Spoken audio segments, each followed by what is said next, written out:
श्री सुश्री इकरा Chaudhary 2-2 minute में अपनी बात कह दें। माननीय धन्यवाद अध्यक्ष जी। आज मैं 2025 के वित्त विधेयक पर अपने विचार रखने के लिए खड़ी हूँ।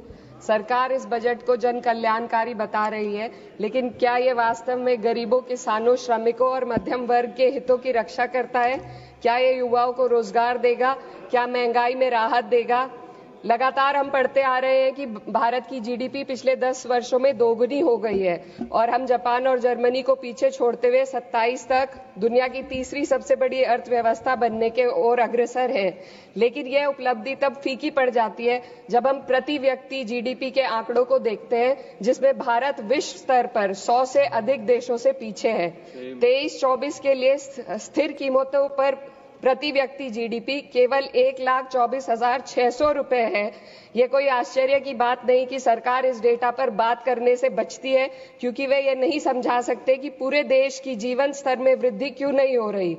वे ये नहीं बता सकते कि देश में इतनी गहरी आय असमानता क्यों बनी हुई है और आम नागरिकों को आवश्यक सेवाओं तक पहुंचने में इतनी कठिनाइयां क्यों होती हैं।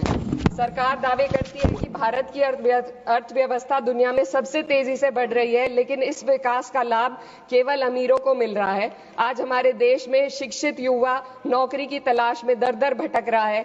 सरकारी नौकरियों में लाखों पद खाली पड़े हैं, लेकिन भर्ती नहीं हो रही। निजी क्षेत्र में भी नौकरियों की संख्या घटती जा रही है।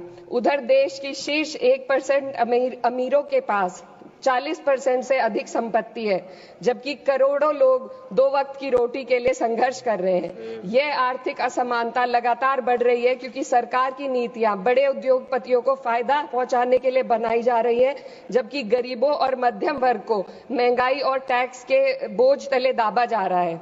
जब यह सरकार सत्ता में आई थी तब $1 लगभग 60 रुपए के बराबर था और आज 83 तक पहुंच गया है। Sir 2 minute.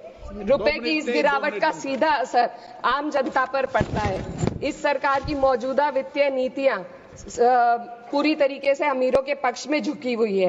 भारत एक समाजवादी देश है जहां सरकार का कर्तव्य है कि शिक्षा, स्वास्थ्य, यातायात जैसी बुनियादी सुविधाओं का लाभ अपने नागरिकों को पहुंचाए और उन्हें समान अवसर और सुरक्षा दे। भारत के सरकारी स्कूलों और अस्पताल की हालात लगातार बद से बदतर होते जा रहे हैं। सर बस किसानों पर अपनी बात रखना चाहती हूँ। हमारा देश तब तक सशक्त नहीं हो सकता जब तक हमारे किसानों को उनका हक नहीं मिलता।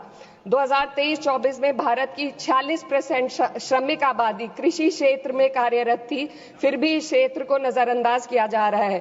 सरकार किसानों की आय दुगनी करने का वादा करती है, लेकिन असलियत यह है कि खेती की लागत बढ़ रही है, जबकि किसानों की आमदनी स्थिर बनी हुई है। ट्रैक्टर और हार्वेस्टिंग मशीनों पर 12% जीएसटी में सर 1 मिनट सर किसानों का मुद्दा है, बस 1 मिनट सर खत्म कर लें।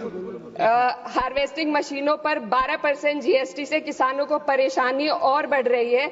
यदि सरकार इस बोझ को कम कर दे तो खेती में फायदा होगा। साथ ही साथ प्रधानमंत्री किसान सम्मान निधि के तहत जो मिलने वाली राशि है उसको बढ़ाकर 6,000 से 12,000 कर दे तो किसानों की आय में फायदा होगा।